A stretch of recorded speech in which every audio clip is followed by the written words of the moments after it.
Hey YouTube, it's your girl Lucky coming in a day late again. I apologize for the BFD. How's it going, everybody? Hope you checked out our MySpace page. I'm already talking fast because my girl picked on me this morning when she found out what topic we were doing. It's like 50 things about you in less than 5 minutes.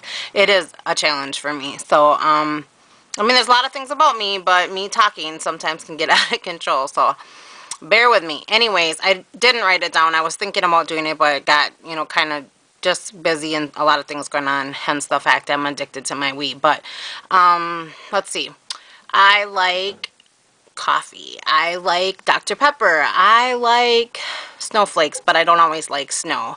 My favorite colors are the colors of the ocean, so that can tie with green and blue. The color of my eyes are green.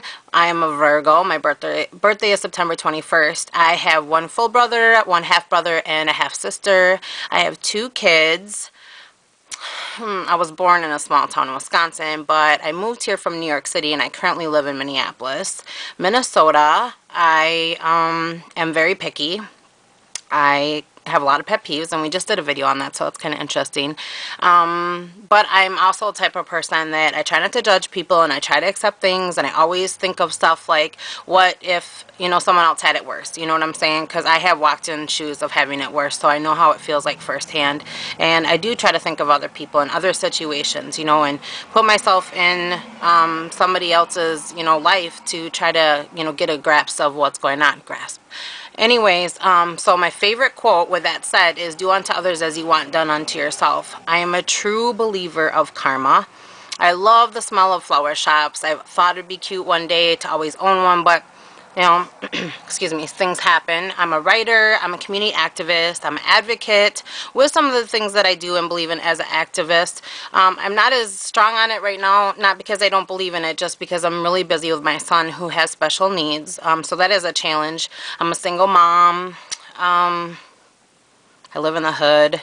I don't actually mind living in the hood. I feel like I kind of fit in. Not that I'm a troublemaker anymore, just the fact that I am accepting of people, and I, being a community activist, it gives me firsthand things that are going on and what I see and how other people live, I really miss New York, but I've lived other places. I've lived in Hawaii, downtown Waikiki, and I have lived in Oklahoma. And I didn't get to go to Disney World until I was 18 or 19, but that was a lot of fun. I love funny movies. I like true stories. I love sad stories. I cry a lot already, so sorry, baby. I have PTSD, so I get very emotional, and I can't always help it. I have bad dreams, and I have nightmares and flashbacks. They can come at any time. Sometimes it's self-explanatory, and sometimes people you don't even know. I mean, I haven't really even told her this yet, but we were watching Drop Dead Fred the other day on Netflix, and I just started crying. They were showing some scenes from downtown Minneapolis, and it was actually coincidentally a place where my ex-boyfriend was stalking me at before he tried beating me up one time. So certain smells can set me off. Certain words or songs or sayings or looks of something or areas of something, and just made me start crying, and that's how I am. I can't help it, and I can't always explain it at the time, so bear with me, boo. What else here? I love waterfalls, and I love fireworks. I love shooting stars and clear nights, and it's hard when you live in a big city with pollution and stuff, but it is possible, something about New York was I miss seeing those things, but I loved being like near Times Square and seeing the the Broadway lights and all the people and just all the action and stuff. I have been to Times Square for New Year's Eve before, like at the tail end, because I was at a Boys to Men concert, but it was still really fun and exciting and just a different experience. An ancient Chinese secret, and not many people know this. I still sleep with a teddy bear. This is my Blueberry. I've had it since I was a little girl. I even remember the day that my mom let us go and get it. We got it from this store called Shop Goin. She told me and my brother to pick out like 2 things. It was like a toy and then I think shoes or a clothing item, and I got clogs. So I thought I rolled, and then I got my little teddy bear, and I've had it ever since. I sleep with it every night. There's some nights where I wake up and have a nightmare and I feel lost without it. There's other times where, like, if it falls off the bed, I really don't care, but I just like that, you know. It's been through a lot with me. I've been a lot of places. I've gone through a lot of things, and I couldn't have much some of the places I was at, even just recently years ago, and this was the one thing that I had, and I couldn't always obviously show it if I was sleeping outside or on the at a shelter, but it's been through a lot with me, so it's just knowing that it's there, like in my suitcase, or if I travel and go home for the holidays or whatever, you know, it's just kind of nice to have. And I guess I can't down some adults for still having those things, because I'm one of those people. So also snuck my girl's beater a while ago, and I've been snuggling with that. So when we go through hard times or talk about breaking up and I miss her because we're not with each other every night, then, you know, I cuddle with it and smell it.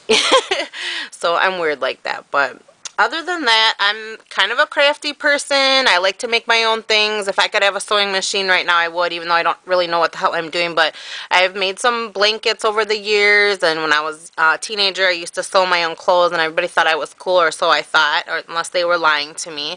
I'm so not going to do this challenge right.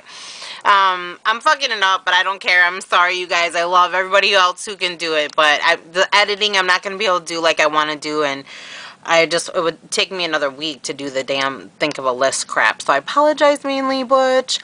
Anyways, I have tattoos. I have a lot of tattoos. I love tattoos. Most of them are professional.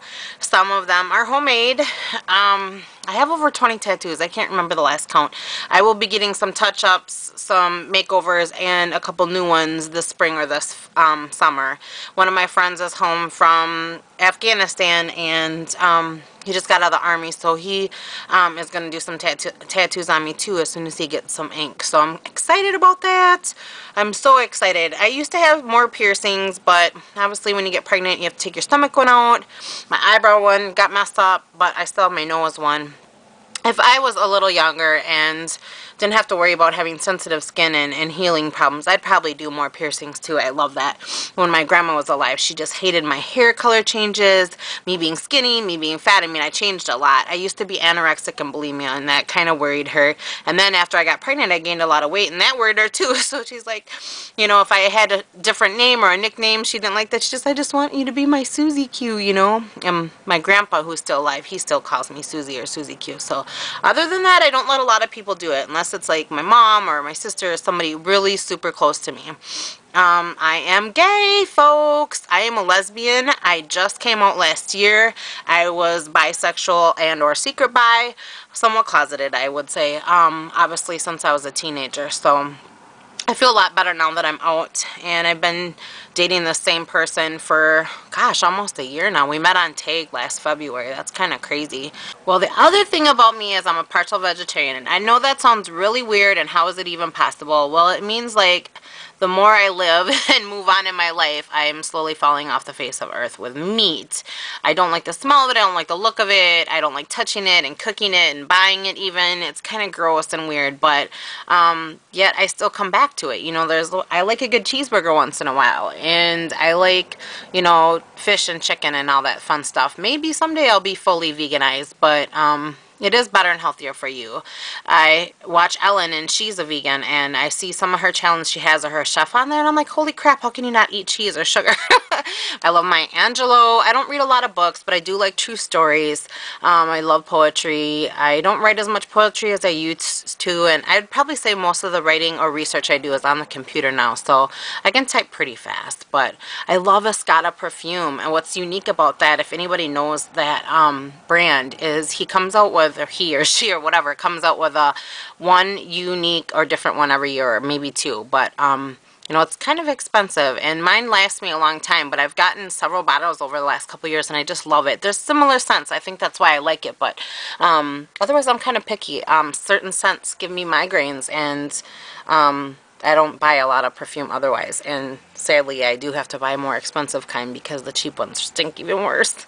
So that's about it. I'm gonna stop rambling. I know I totally failed this challenge, but I love you guys. Please rate, comment, and subscribe. Try to do this challenge on your own because I know I couldn't do it, and I hope I answered some of them. Have a good day.